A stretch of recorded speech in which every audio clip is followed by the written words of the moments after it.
একবার অবসর সময় মসজিদে গিয়ে এক কিনারে বসে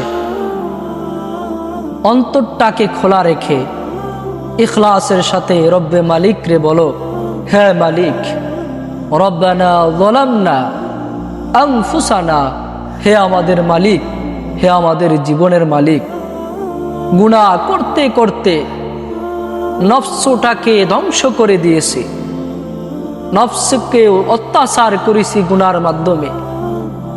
রব্বানা যালামনা আনফুসানা, হে মালিক, ওয়াইল্লাম তাগফির লানা, আজকে যদি আপনি আমাকে মাফ না করেন, আপনি যদি আজকে আমার প্রতি দয়া না করেন, লানাকুনান্না মিনাল খাসিরিন, না হয়তো মালিক আমরা ক্ষতিগ্রস্তদের অন্তর্ভুক্ত হয়ে যাব।